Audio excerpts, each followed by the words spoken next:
Nancy, bonjour. Bonjour. Alors, vous avez choisi aujourd'hui de nous parler de quelque chose de très particulier. Il s'agit des Mots toxiques. C'est-à-dire Toutes ces petites phrases, ces petites formulations d'autocritique qui sont très toxiques et négatives. Vous voyez de lesquelles dont je veux parler? du tout. Bon, d'accord, je vais vous aider. Lors de mes accompagnements, j'entends souvent les candidats s'autocritiquer. S'auto-critiquer. Oui.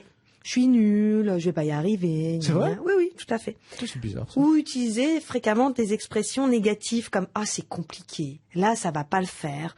Oui, mais ça, là, non, je le sens pas. Oh, dans mon cas, ça va être difficile. » Une calamité. Alors, celle que je préfère, c'est quand même « c'est compliqué ». Ça revient souvent. « Ah oui, mais là, c'est compliqué. » Je ne sais pas du tout. D'accord. Les candidats, Oui.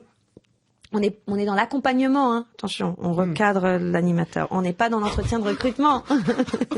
moi je vais partir tout de suite. Animateur, bonjour. On est dans l'accompagnement.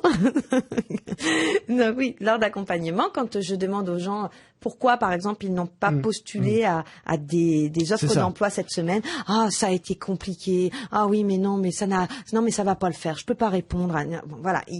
Ils rentrent dans une spirale auto-négative. Bon, ces petits mots anodins sont autant de freins à votre audace, à votre créativité.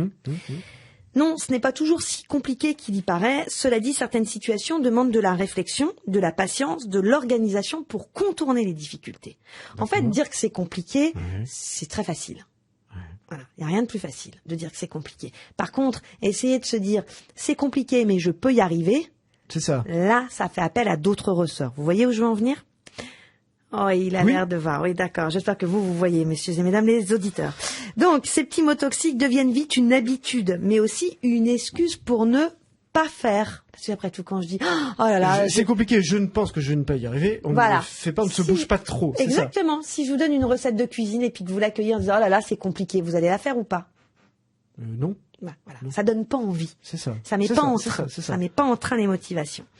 Donc, en entretien de recrutement, c'est pareil. C'est quelque chose qui peut être un frein. Cette tendance au négativisme, au pessimisme. Alors, vous pouvez m'expliquer pourquoi vous n'avez pas eu d'entretien de recrutement ces derniers temps? En fait, c'est pas simple. Hein. J'ai postulé à des offres d'emploi, mais on me répond pas. Voilà. Bon, voilà. On s'enfonce, le ton de la voix va avec, etc. Donc, la France a été classée championne du monde récemment du pays le plus pessimiste. Donc, entraînez-vous dès aujourd'hui à chasser de vos expressions quotidiennes tous ces petits mots négatifs. Non, ce n'est pas compliqué. Dites plutôt « je vais essayer ». Voilà, on va essayer. On se quitte là-dessus. Merci Nancy, bon week-end. Bon week-end et à lundi prochain. On peut vous réécouter bien sûr sur notre site radio-fidélité.com parce que c'était un petit peu compliqué aujourd'hui.